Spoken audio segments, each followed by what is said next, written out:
Shri Vellappally Natesan college of എഞ്ചിനീയറിംഗിലെ വിദ്യാർത്ഥികളാണ്. അവിടെ നടക്കുന്ന മാനേജ്മെൻറ്റ് ഞങ്ങൾക്കെതിരെ ഒരുപാട് രീതിയിലാണ് ഞങ്ങൾ ടോർച്ചർ ചെയ്തുകൊണ്ടിരിക്കുന്നത്. അവിടെ എന്തെങ്കിലും പ്രശ്നം വളരെ മോശമായിട്ട് രീതിയിലാണ് കോളേജിൽ സംഭവങ്ങൾ അവിടെ രാവിലെ 8 തൊട്ട് വൈകിട്ട് 4 വരെയാണ് ക്ലാസ്. സീരീസ് ടെസ്റ്റ് ചോദിച്ച് 2 മാസത്തിലൊരിക്കൽ നടക്കുന്ന സീരീസ് ടെസ്റ്റ് ചോദിച്ച് 8 തൊട്ട് 9 വരെ ഒരു ഗുഡ് മോർണിംഗ് ടെസ്റ്റ് എന്നുള്ള പേരിലൊരു ടെസ്റ്റ് ഉണ്ട്.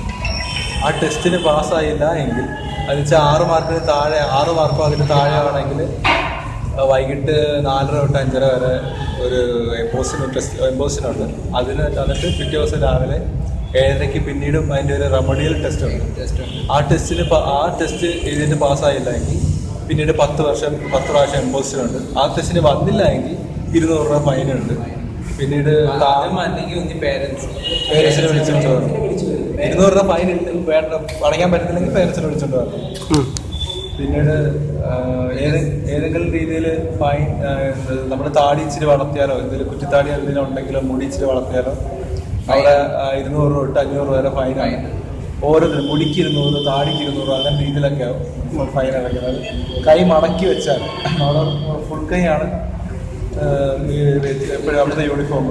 ശബരിമല പോകാണെങ്കിൽ തന്നെ അവിടെ താടി പഠിക്കണം. അതിനുവേണ്ടി പ്രത്യേക പെർമിഷൻ എടുക്കണം. താടി വളർത്താൻ മാല ഇട്ടിട്ടുണ്ട്, അതുകൊണ്ട് താടി വളർത്താൻ പറ്റുന്നില്ല എന്നുള്ളൊരു പ്രത്യേക പെർമിഷൻ എടുക്കണം. ഇതൊക്കെ പോട്ടെ, അതല്ലാതെ കായികമായിട്ടുള്ള ആക്രമണങ്ങൾ എന്തൊക്കെയുണ്ടായിട്ടില്ല. പിന്നീട് വേറൊരു കാര്യമുണ്ട്.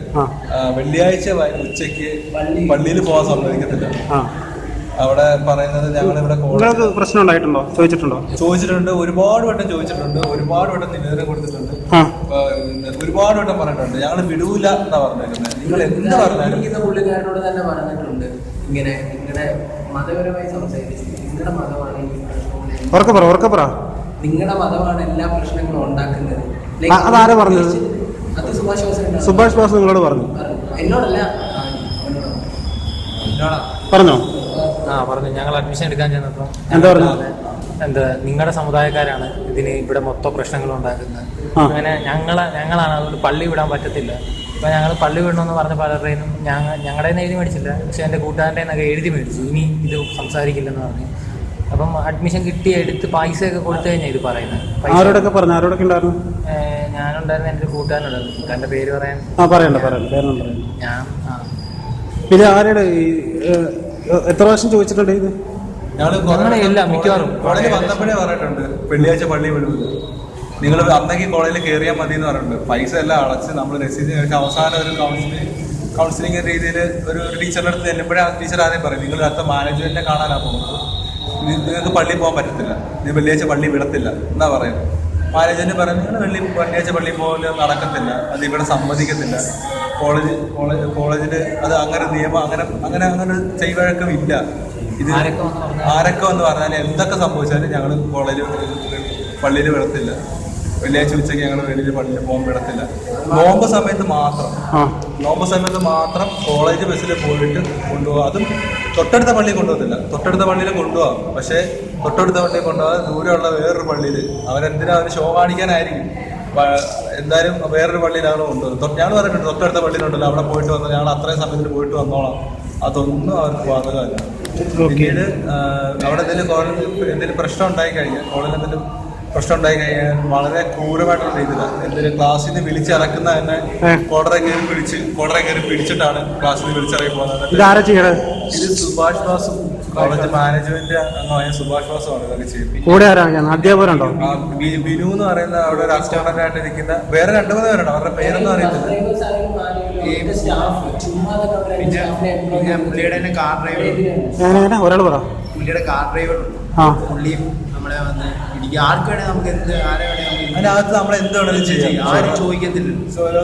പേരൻസിന് പോലും സാർമാർ പോലും പറയുന്നില്ല. ഈ ആരെയൊക്കെ തല്ലി കിട്ടിയിട്ടുള്ള കിട്ടിയിട്ടുണ്ടോ? എന്നെ പിടിച്ചു തള്ളുക,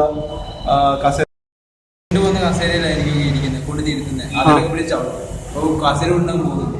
പോയി ബാഗിൽ പോയി വയറ്റിൽ ഇങ്ങനെ കയറി കുത്തി ഇങ്ങനെ കയറി പിടിക്കാറുണ്ട്.